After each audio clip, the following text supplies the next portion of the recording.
इस एग्जांपल में हम देखेंगे कि किस तरह से हम रिसाइकलर व्यू को यूज करके लिस्ट ऑफ आइटम्स यूजर को, ब्राउजेबल लिस्ट ऑफ आइटम्स यूजर को दिखा सकते हैं। ठीक है, तो सबसे पहले तो हमें वो डाटा चाहिए जो हमने लिस्ट पे पॉपुलेट करना है। ठीक, उस डाटा को मैंने जो है वो स्ट्रिंग्स एक्सएमएल के अंदर रखे और मेरे पास यहाँ पे एक कंट्रीज की लिस्ट है जो मैं डिस्प्ले करवाना चाह रहा हूँ अपने रिसाइकलर व्यू के अंदर। ठीक है, तो ये तो डाटा तो मेरा हो गया। अब इस डाटा को मैंने रिसाइकलर व्यू के ऊपर किस तरह से डिस्प्ले करना है, अब उसकी तरफ आते हैं। अच्छा, अब मैंने आपको बताया था लेक्चर में कि जो रिसाइकलर व्यू का मॉडल है उसमें बहुत सारे डिफरेंट कंपोनेंट्स आपस में मिल के जो है वो काम करते हैं। तो उन्हीं कंपोनेंट्स को हम एक एक करके देखते हैं। सबसे पहला कंपोनेंट कौन सा था? रिसाइकलर व्यू का यूजर इंटरफेस का जो ऑब्जेक्ट था। तो उसके ऊपर पहले जाते हैं। तो उसके लिए हमें क्या करना है, आपकी जो मेन एक्टिविटी की एक्सएमएल है उसके अंदर आप जाओगे और रिसाइकलर व्यू का, ये आपको नजर आ रहा है यहाँ पे, ये रिसाइकलर व्यू यहाँ पे आपने ऐड करना है अपने लेआउट के ऊपर। ठीक है, जब ये लेआउट पे ऐड हो जाएगा, अब इसके बाद फिर हम कोड में जाएंगे और कोड में हम सबसे पहला काम क्या करेंगे, ये जो रिसाइकलर व्यू हमने ऐड किया है अभी, उसका रेफरेंस ले लेंगे। ठीक है, रेफरेंस लेने के बाद एक ऑप्शनल काम जो आप कर सकते हो वो ये है कि आप उसका एक मेथड होता है रिसाइकलर व्यू का, सेट हैज फिक्स्ड साइज, उसको आप ट्रू कर सकते हो। इससे क्या होगा, अगर आपको पता है कि डाटा जो आपके पास है उसका साइज फिक्स्ड है, यानी कि अगर आपके पास 200 आइटम्स हैं, यू नो के साइज फिक्स्ड है, तो आप इस मेथड को जो है यूज कर सकते हो। Otherwise this is optional. अगर आपको साइज का नहीं आइडिया या साइज जो है वो चेंज होता रहता है, तो फिर ये मेथड आपको इसको यूज करने की जरूरत नहीं है। अब हमें पता है कि कंट्रीज की लिस्ट फिक्स्ड है, तो आई कैन यूज दिस। ठीक, उसके बाद जो मोस्ट इंपॉर्टेंट कंपोनेंट है that is the layout manager. तो सब हमें एक लेआउट मैनेजर का ऑब्जेक्ट क्रिएट करना है यहाँ पे। अब यहाँ पे इसी तरह से मैं लेआउट मैनेजर का ऑब्जेक्ट क्रिएट कर रहा हूँ और उसका रेफरेंस मैं सेव कर रहा हूँ इस लेआउट मैनेजर के वेरिएबल के अंदर। ठीक है, अब मैंने उस रिसाइकलर व्यू के ऊपर इस लेआउट मैनेजर को सेट करना है। ठीक है, using the method set layout manager, और उसमें इसका रेफरेंस पास कर देंगे। अब लेआउट मैनेजर के बारे में मैंने आपको क्या बताया था कि लेआउट मैनेजर का क्या काम होता है। इसका काम होता है कि ये व्यूज प्रोवाइड करता है किसको, रिसाइकलर व्यू को, ताकि वो रिसाइकलर व्यू के ऊपर व्यूज फिल हो सके। ठीक है, तो लेआउट मैनेजर हमने बना दिया। अब लेआउट मैनेजर को बनाने के बाद हमें क्या चाहिए, हमें व्यू होल्डर्स चाहिए, व्यू होल्डर चाहिए, हमें एडेप्टर चाहिए। अब इन दोनों कामों को करने के लिए हमें एक अलग से क्लास बनानी पड़ेगी। ठीक है, तो ये जो नीचे वाला कोड है इसके अंदर हम बाद में आते हैं। सबसे पहले तो हमें अब क्या चाहिए, हमें व्यू होल्डर के लिए व्यू होल्डर चाहिए और उसको मैनेज करने के लिए एडेप्टर चाहिए। तो अब नेक्स्ट स्टेप हमारा क्या होगा कि we have to create a new Java class. ठीक है, और वो जावा क्लास किसके लिए होगी, वो एडेप्टर के लिए होगी। यानी आपने एक क्लास बनानी है, मैंने जैसे इसका नाम रखा है माई एडेप्टर, और इसको एक्सटेंड कर देना है एडेप्टर से, जो कि रिसाइकलर व्यू का एडेप्टर होगा, उससे एक्सटेंड कर देना है। ठीक है, अब इसके अंदर जो टाइप है, जो व्यू होल्डर की टाइप है, वो क्या है, वो एक कस्टम व्यू होल्डर की क्लास है जो मैंने इसी एडेप्टर के अंदर बनाई हुई है। ठीक है, this is the class view holder की। अब व्यू होल्डर के बारे में मैंने आपको क्या बताया था, व्यू होल्डर की क्या रिस्पॉन्सिबिलिटीज होती हैं, वो एक सिंगल आइटम को डिस्प्ले करता है व्यू के साथ। ठीक है, व्यू होल्डर का क्या काम होता है, एक सिंगल आइटम को डिस्प्ले करना व्यू के साथ। और एडेप्टर का क्या काम होता है, एडेप्टर ये जो जितने भी व्यू होल्डर्स हैं, ठीक है, इनको मैनेज करता है और साथ ही इनकी डाटा बाइंडिंग भी करता है। इसलिए हम यहाँ पे जो एडेप्टर बना रहे हैं इसमें टाइप क्या रख रहे हैं, व्यू होल्डर। और व्यू होल्डर कौन सा, जो कस्टम व्यू होल्डर है, जो यहाँ पे मैंने एक इंटरनल क्लास बनाई हुई है इसकी। ठीक हो गया। अब ये तो हमारी क्लास बन गई। अब इस क्लास को जब हम बनाएंगे तो कुछ मेथड्स हैं जो हमें ओवरराइड करने हैं। एक मेथड है ऑन क्रिएट व्यू होल्डर का। अभी एक एक करके देखते हैं इन मेथड्स में क्या होगा। पहले मैं आपको मेथड्स के नाम बता दूं, ऑन क्रिएट व्यू होल्डर का, उसके बाद जो मेथड है वो होगा ऑन बाइंड व्यू होल्डर का, और आखिरी मेथड जो ओवरराइड होगा दैट इज आइटम काउंट का। अब ये तीनों जो मेथड्स हैं ये लेआउट मैनेजर इनको इन्वोक करता है। क्यों इन्वोक करता है? बिकॉज लेआउट मैनेजर का क्या काम है? लेआउट मैनेजर का काम है कि वो क्या करता है, व्यूज को रिसाइकलर व्यू के ऊपर व्यूज को क्रिएट करके फिल करवाता है। ठीक है, अब लेआउट मैनेजर ही इन्हीं तमाम मेथड्स को इन्वोक करेगा और जो हमारे पास जो सिंगल डाटा आइटम है वो व्यू होल्डर उसको मैनेज करता है। तो लेआउट मैनेजर इन्वोक करता है इन तमाम मेथड्स को। ऑन क्रिएट व्यू होल्डर को भी इन्वोक करता है, ऑन बाइंड व्यू होल्डर को भी इन्वोक करता है और गेट आइटम काउंट को भी इन्वोक करता है। तो गेट आइटम काउंट क्या होता है कि आपके जो डाटा है उसकी जो लेंथ है वो रिटर्न हो जाती है। अब जैसे हमने यहाँ पे डाटा ये रखा हुआ है, ठीक है, और इस डाटा को हम यहाँ पे सेट भी कर रहे हैं। अब ये कैसे सेट हो रहा है ये हम आगे देखते हैं। तो ये डाटा है हमारे पास जो कि एक स्ट्रिंग की अरे है और उसकी length gate item count return कर रहा है। ठीक हो गया, एक मेथड हो गया। अब दूसरा मेथड है कि ये जो ऑन क्रिएट व्यू होल्डर का मेथड है ये लेआउट मैनेजर कब इन्वोक करता है? जब आपका एक नया आइटम, एक नया व्यू क्रिएट होता है, व्यू रिसाइकलर व्यू के ऊपर जब आपका एक नया व्यू क्रिएट होता है उस वक्त ऑन क्रिएट व्यू होल्डर का मेथड कॉल इन्वोक करता है लेआउट मैनेजर। ठीक है, और ये मेथड, इस मेथड में हम करते क्या हैं? इस मेथड में अब हमारे केस में जो व्यू है वो क्या है? वो एक टेक्स्ट व्यू है जिसके ऊपर जो टेक्स्ट है वो किसी कंट्री का नाम होगा। ठीक हो गया, अब हमने एक टेक्स्ट व्यू बनाई है, इस टेक्स्ट व्यू का ऑब्जेक्ट बनाया है और ये ऑब्जेक्ट का रेफरेंस हम कहाँ से लेके आ रहे हैं? ठीक है, ये इस ऑब्जेक्ट का रेफरेंस हम यानी कि इसके लिए जो लेआउट हम यूज करेंगे उसका रेफरेंस यहाँ से लेके आ रहे हैं। ठीक है, अब ये लेआउट एक कस्टम लेआउट है जो मैंने बनाई है किसके लिए? इस टेक्स्ट व्यू, ये जो टेक्स्ट व्यू हमारे पास व्यू है इसके लिए कस्टम लेआउट बनाई है। इसको इन्फ्लेट करके उसका रेफरेंस इसमें आ जाएगा, यानी कि जितने भी टेक्स्ट व्यू के अब हम ऑब्जेक्ट्स बनाएंगे उन ऑब्जेक्ट्स के लिए हम इस कस्टम लेआउट को यूज करेंगे जो इस टेक्स्ट व्यू के लिए मैंने बनाई है। ठीक हो गया, आप जरूरी नहीं है कि आप कस्टम ही बनाओ। एंड्रॉयड के अंदर कुछ जो है वो सिंपल आइटम्स के लिए लेआउट्स पड़ी हैं, आप उनको भी यूज कर सकते हो, लेकिन मैंने कस्टम बनाई है बिकॉज कस्टम में हम बहुत सारी चीजों को खुद से सेट कर सकते हैं। अभी हम देखते हैं कि वो खुद से क्या चीजें हम सेट करेंगे। ठीक है, तो हमने क्या किया, ऑन क्रिएट व्यू होल्डर क्या करता है, इसको लेआउट मैनेजर इन्वोक करता है। कब इन्वोक करता है? जब नए व्यूज क्रिएट होते हैं रिसाइकलर व्यू के ऊपर डिस्प्ले करने के लिए। ठीक है, और ऑन क्रिएट व्यू के मेथड में क्या होता है, हम टेक्स्ट व्यू, जो क्योंकि हमारा सिंगल टेक्स्ट व्यू ही है, एक टेक्स्ट व्यू है जिसके ऊपर डिस्प्ले करना है किसी कंट्री को, हमने इसको क्रिएट किया यूजिंग द कस्टम लेआउट जो मैंने इस टेक्स्ट व्यू के लिए बनाई है। फिर हमने एक व्यू होल्डर का ऑब्जेक्ट जो है वो क्रिएट किया यूजिंग दिस व्यू और फिर उस व्यू होल्डर को रिटर्न कर दिया। अब क्यों view holder? Because view holder का काम क्या है कि वो डाटा को किसके साथ, किसी व्यू के साथ डिस्प्ले कराता है रिसाइकलर व्यू पे, ये उसकी रिस्पॉन्सिबिलिटी है। तो इस वजह से ऑन क्रिएट व्यू होल्डर का method it returns the type view holder. ठीक है, और कौन सा व्यू होल्डर? जो मैंने यहाँ पे नीचे कस्टम व्यू होल्डर बनाया है उसमें भी अभी हम आते हैं। तो एक व्यू होल्डर हमने रिटर्न कर दिया ऑन क्रिएट व्यू में। अब जब ये लिस्ट अपडेट होगी, ठीक है, जब आपके रिसाइकलर व्यू के ऊपर आप स्क्रॉल करते हो रिसाइकलर व्यू पे ताकि आप दूसरी आइटम्स देख सको, जब जैसे ही स्क्रॉल होगा तो ऑन बाइंड व्यू होल्डर का मेथड लेआउट मैनेजर इन्वोक करेगा। ठीक है, अब इस मेथड के अंदर क्या होगा? इस मेथड के अंदर क्या ये होगा, जैसे रिसाइकलर व्यू जो है आपका, मैंने आपको बताया था कि रिसाइकलर व्यू के ऊपर सिर्फ उतने ही व्यू होल्डर्स हमें नजर आते हैं जितनी की डिस्प्ले साइज होता है, जितना डिस्प्ले में नजर आ सकते हैं। जैसे हमारे रिसाइकलर व्यू के ऊपर अगर 10 आइटम्स हमें नजर आ सकते हैं, 10 व्यू होल्डर्स नजर आ सकते हैं, तो 10 ही प्लेसेस बनेंगी। अब वो 10 प्लेसेस वहां पे मौजूद हैं। जब मैं स्क्रॉल अप करता हूं तो ऊपर वाले जो एलिमेंट्स हैं वो खत्म हो जाते हैं। ठीक है, और उनकी जगह कौन ले लेते हैं? जो नीचे जो आने वाले आइटम्स होते हैं वो लेते हैं।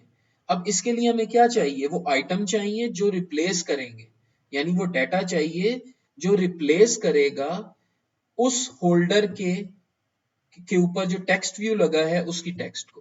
ठीक है, तो यही काम इस ऑन बाइंड व्यू होल्डर के मेथड में हो रहा है कि होल्डर जो कि जिसका डाटा हमने रिप्लेस करना है उसका रेफरेंस हमारे पास आता है और पोजीशन आती है कि किस पोजीशन पे रिप्लेस करना है डाटा को। अब पोजीशन हमारे पास जब हम स्क्रॉल अप करते हैं तो पोजीशन हमारे पास पहली है लेट्स से 10 आइटम थी, तो जब हमने स्क्रॉल अप किया तो 10वीं आइटम जो है उस पे चेंज आई है, तो उसकी पोजीशन हमारे पास आ गई। ठीक है, अब हम क्या करेंगे, हम उस पोजीशन से डाटा से उस पोजीशन से रिलेटेड जो भी डाटा होगा वो उठाएंगे और टेक्स्ट व्यू जो होल्डर की टेक्स्ट व्यू है उसके ऊपर उसको सेट कर देंगे। तो ये काम है ऑन बाइंड व्यू होल्डर का। इस ठीक है, अब ये तो वो मेथड हो गए दो, ऑन क्रिएट व्यू होल्डर जब नए व्यू होल्डर्स क्रिएट होते हैं रिसाइकलर व्यू के लिए। उसके बाद ऑन बाइंड व्यू होल्डर जब डाटा में कोई चेंज आती है तो फिर ये मेथड लेआउट मैनेजर इन्वोक करता है। ठीक हो गया। अब ये तो हो गए वो सारे मेथड जो हमने ओवरराइड किए हैं। ये किस क्लास के मेथड हैं? ये एडेप्टर की class recycler view dot adapter की क्लास के मेथड्स हैं जो हमने इन जिनको किया है। अब इसके बाद हमने एक क्लास बनाई है व्यू होल्डर की। ये एक कस्टम क्लास है व्यू होल्डर की जो हमने यहाँ पे इंटरनली बनाई है। इस क्लास के अंदर क्या है? अब ये क्लास क्यों जरूरी है? ये क्लास इसलिए जरूरी है बिकॉज अभी तो हमने देखा हमारी जो ये एग्जांपल है इसके अंदर तो एक सिंपल टेक्स्ट व्यू है और उसके ऊपर एक टेक्स्ट हमें कंट्री के नाम की नजर आ जाएगी। लेकिन इट इज पॉसिबल कि आप जो व्यू होल्डर बनाओ जो रिसाइकलर व्यू में उसके अंदर जरूरी नहीं है कि एक ही टेक्स्ट हो सकता है जो आप बनाओ उसके अंदर एक टेक्स्ट भी हो, एक बटन भी हो, एक चेक बॉक्स भी हो। लेट्स से 3 आइटम्स हैं, 3 व्यूज हैं। उन तीनों व्यूज को उन तीनों व्यूज को यहाँ पे क्रिएट करना है। ठीक है, जैसे हम यहाँ पे अब हमारे लिए सिर्फ एक टेक्स्ट व्यू है जिसमें हमने कंट्री का नाम दिखाना है। अगर मेरे पास बटन भी होता उसी एक व्यू होल्डर के अंदर तो फिर मैं यहाँ पे एक रेफरेंस बटन का भी लेता। अगर चेक बॉक्स होता तो यहाँ पे एक रेफरेंस चेक बॉक्स का भी होता।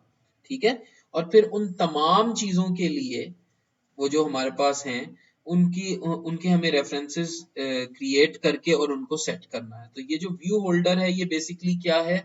जो आपका व्यू होल्डर है जिसका काम है एक आइटम को क्या करना, एक आइटम को डिस्प्ले करवाना रिसाइकलर व्यू के ऊपर यूजिंग सम व्यू। ठीक है, ये यहाँ पे हम उसको बना रहे हैं। ठीक, और हमारे पास एक टेक्स्ट व्यू है तो मैंने सिर्फ एक टेक्स्ट व्यू लिखा है। इसके अंदर मजीद कंपोनेंट्स भी हो सकते हैं, रेफरेंसेस हो सकते हैं उन कंपोनेंट्स के।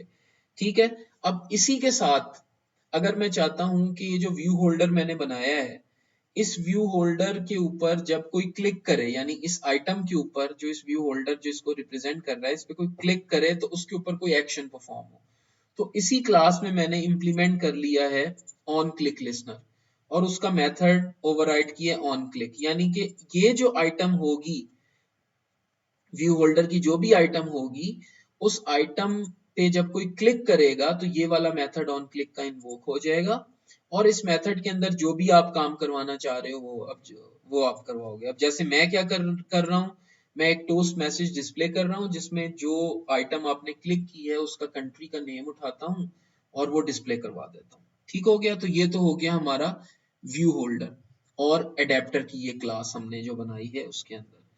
अब हम देखते हैं कि इसको हमने यूज कैसे करना है। चीजें तो हमने बना दी, अब इसको यूज कैसे करना है, कैसे सेट करना है इसको। तो वापस जाते हैं मेन एक्टिविटी में।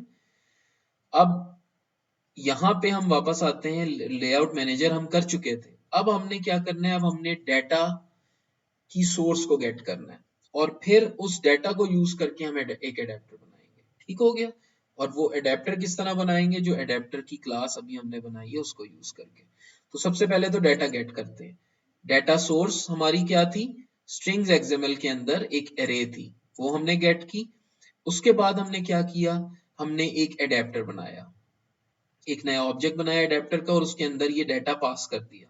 ठीक हो गया, और फिर हमने रिसाइकलर व्यू के ऊपर ये एडेप्टर जो अभी हमने बनाया है ये वाला, ठीक है, ये एडेप्टर सेट हो गया। ठीक है, यानी अब ये जितनी भी मैनेजमेंट है व्यू होल्डर्स की, व्यू होल्डर के साथ डाटा की बाइंडिंग की, ये तमाम काम किसका होता है? एडेप्टर का होता है, ठीक है। और वो हम यहाँ पे एक कस्टम एडेप्टर बना चुके हैं और मैं आपको एक्सप्लेन भी कर चुका हूँ कि इसके अंदर कैसे काम होता है, ठीक हो गया। अब जब हम इसको अब रन करेंगे तो हमारे पास एक लिस्ट डिस्प्ले हो जाएगी, ठीक है, और लिस्ट ऑफ कंट्रीज डिस्प्ले हो जाएगी जिसके ऊपर मैं क्लिक भी कर सकता हूँ। अब इसको रन करते हैं और देखते हैं कि किस तरह की लिस्ट हमें नजर आती है। अब हमने अपनी ऐप को जब रन किया तो हमारे पास वो कंट्रीज की लिस्ट हमें नजर आना शुरू हो गई, ठीक है। अब इस कंट्रीज की इस रिसाइकलर व्यू में अब हमने क्या किया था, हमने एडाप्टर के अंदर इसके ऊपर क्लिक लिस्नर भी लगाया था। अब हम इस पे अगर क्लिक करते हैं, जैसे मैं इसके ऊपर क्लिक करता हूं तो मुझे यहाँ पे नीचे वो जो क्लिक इवेंट था वो हुआ और ऑन क्लिक का मेथड माय एडेप्टर के अंदर जो था वो इन्वोक हुआ और उसके अंदर टोस्ट मैसेज था। उस टोस्ट मैसेज में मुझे डिस्प्ले हो गया कि मैंने क्या किस आइटम को जो है वो क्लिक किया है, ठीक है। अच्छा, अब ये आपको लिस्ट नजर आ रही है। अब इस लिस्ट के अंदर बहुत सारे डेकोरेटिव एलिमेंट्स हैं, जैसे कि ये नीचे एक आपको डिवाइडर नजर आ रहा है, this is also a decorative element. और जब मैं इस पे क्लिक करता हूं तो इसमें एक रिपल इफेक्ट होता है, यानी कि इसके क्लिक का कोई हमें एक्शन नजर आता है कि मैंने किसी चीज पे क्लिक की है। बाय डिफॉल्ट जो रिसाइकलर व्यू होता है, इस रिसाइकलर व्यू के अंदर किसी किस्म का कोई भी डेकोरेटिव एलिमेंट नहीं होता, ठीक है। तो अब हम यही देखते हैं कि ये जो डेकोरेटिव एलिमेंट्स हैं ये हम कैसे अपनी रिसाइकलर व्यू के ऊपर लगा सकते हैं। तो सबसे पहले तो हम जाते हैं कि जी ये जो डिवाइडर था हमने ये बनाना है अगर, तो उसके लिए सिंपल है, आप ये वाला कोड जो है डिवाइडर आइटम डेकोरेशन, इसका एक ऑब्जेक्ट हम बनाएंगे और किस तरफ डिवाइडर लगाना है वो हम बताएंगे, ठीक है। डिवाइडर कहाँ पे नजर आना चाहिए और फिर इस डिवाइडर को हम रिसाइकलर व्यू के ऊपर ऐड कर देंगे। ये तो सिंपल है, डिवाइडर बनाना इज इजी। दूसरी चीज है, अगर हमने एक रिपल इफेक्ट दिखाना है कि क्लिक जो है एक्शन जो है वो नजर आए हमारे जो रिसाइकलर व्यू है उसके एक आइटम पे जब हम क्लिक करते हैं तो एक रिपल इफेक्ट हो, उसके लिए हमें क्या काम करना है? उसके लिए सबसे पहला काम तो हमें ये करना है कि हमें जो हमारे पास जो रिसोर्स है यहाँ पे, जो हमारे पास रिसाइकलर व्यू है, रिसाइकलर व्यू की प्रॉपर्टी होती है क्लिकेबल, ठीक है। इस क्लिकेबल पे हमने ट्रू चेक करना है, यानी कि ये बाय डिफॉल्ट जो है आपको इस तरह से नजर आएगी, ठीक है। आपने इसको क्या करना है, आपने इसको ट्रू करना है, ठीक हो गया। अच्छा, अब दूसरा काम, अब आपको मैंने बताया था कि ये जितनी भी आइटम्स इस रिसाइकलर व्यू के अंदर नजर आ रही हैं जो कि टेक्स्ट व्यूज हैं, उसके लिए हमने एक कस्टम लेआउट बनाया है। वो जो टेक्स्ट व्यू है उसके लिए कस्टम लेआउट बनाया है और वो कस्टम लेआउट क्या है, उसका नाम मैंने रखा है सिंपल आइटम आरवी। इसके ऊपर जाते हैं तो इसके अंदर सिर्फ एक टेक्स्ट व्यू है, यानी इसका जो रूट एलिमेंट है that is a text view. अब ये जो टेक्स्ट व्यू है इसकी कुछ प्रॉपर्टीज जो है हम सेट करते हैं, ठीक है। एक पहली प्रॉपर्टी तो आपने करनी है, इसको मैच पेरेंट विड्थ रखनी है और हाइट इसकी रखनी है रैप कंटेंट, ठीक है। उसके बाद आप इसके टेक्स्ट का साइज यहाँ से चेंज कर सकते हो। उसके बाद जो इसमें भी अगेन इंपॉर्टेंट है दैट इज कि इसके भी क्लिकेबल पे ट्रू करना है। और अब रिपल इफेक्ट के लिए हमने बैकग्राउंड सेट करनी है, ठीक है।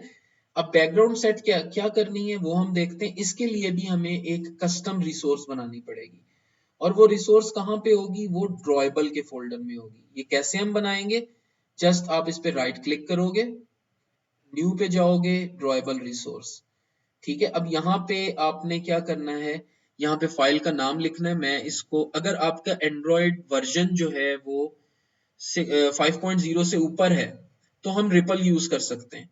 अगर एंड्रॉयड वर्जन 5.0 से नीचे है तो उसके लिए हम सिलेक्टर यूज करते हैं, ठीक है। तो अभी हमारा वर्जन एंड्रॉयड वर्जन 24 है, तो हम यहाँ पे सिंपली उसका अपनी कस्टम बैकग्राउंड का नाम रखते हैं कोई भी, जैसे मैंने यहाँ पे बनाई हुई है एक ये कस्टम बीजी, यहाँ पे वही रखोगे। यहाँ पे आप लिखोगे रिपल, ठीक है, ठीक हो गया। और यहाँ पे उसका नाम दोगे और फिर ओके कर दोगे। जब ओके करोगे तो आपके पास इस तरह से फाइल बन जाएगी रिपल की। अब जो इसमें इंपॉर्टेंट एट्रीब्यूट है रिपल का वो है कलर, यहाँ पे आपने कलर बताना है कि कौन सा कलर जब मैं इस पे क्लिक करूंगा तो कौन से कलर में ये रिपल इफेक्ट आएगा, ठीक है। उसके लिए मैंने कलर बनाया। ये कलर्स कहाँ डिफाइंड है? ये कलर्स भी वैल्यूज के फोल्डर में कलर्स यहाँ पे डिफाइंड है। अब आपने हैश वैल्यू के थ्रू अपनी मर्जी से जितने मर्जी कलर्स इसमें ऐड कर सकते हो। तो अभी मेरे पास ये 4 कलर्स हैं, व्हाइट है, कलर प्राइमरी है, प्राइमरी डार्क है और एक्सेंट है, ठीक है। अब इसको इसी कलर्स को हम यूज कर रहे हैं यहाँ पे कलर, और उसको कलर एक्सेंट को रेफर कर रहे हैं। यानी जब मैं क्लिक करूंगा इस टेक्स्ट व्यू के ऊपर तो ये जो एक्सेंट का कलर है ये रिपल इफेक्ट देगा, ठीक है। और रिपल का कितना रेडियस होना चाहिए वो यहाँ पे मैंने दे दिया, दैट इज 2 इंचेस। ये रिपल का रेडियस होना चाहिए। उसके बाद जो जो इंपॉर्टेंट चीज है वो ये है कि हमने अब जो उसका डिफॉल्ट कलर है वो भी रखना है। तो इसके लिए हमें एक आइटम बनानी पड़ेगी जिसमें आईडी मास्क रखना है। मास्क इज एन मास्क जो है वो एक, आप कह सकते हो एक स्पेशल आईडी है जो हम यूज करेंगे इसके अंदर, ठीक है। उसकी एक आईडी बनानी है और उसके बाद ड्रॉएबल कलर वाइट करना है, ठीक है। यानी कि रिपल जब क्लिक होगा, रिपल एक्सेंट, रिपल जो कलर बनेगा वो कलर एक्सेंट की का बनेगा, और जो वापस जब वो आएगा अपनी प्रीवियस स्टेट पे तो वो वाइट हो जाएगा, ठीक है। तो इसलिए ये हम एक रिपल के लिए एक कस्टम बैकग्राउंड की एग्जाम्पल बनाएंगे रिपल इफेक्ट के लिए। अब ये कस्टम बैकग्राउंड की जब फाइल बन जाएगी, फिर इस फाइल को हमने अटैच करना है इसकी बैकग्राउंड पे। ये जो अभी हमने कस्टम टेक्स्ट व्यू जो बनाई है, इस टेक्स्ट व्यू की बैकग्राउंड के ऊपर हमने इसको ऐड कर देना है, ठीक है। यहाँ पे हमने बैकग्राउंड में उसका रेफरेंस दे दिया कस्टम बीजी का। अब हमारे पास वो रिपल इफेक्ट जो है वो अटैच हो गया है। तो इस तरह से हम क्या कर सकते हैं, इस तरह से हम रिसाइकलर व्यू के ऊपर डेकोरेटिव एलिमेंट्स को ऐड कर सकते हैं जो by default recycler view provide नहीं करता।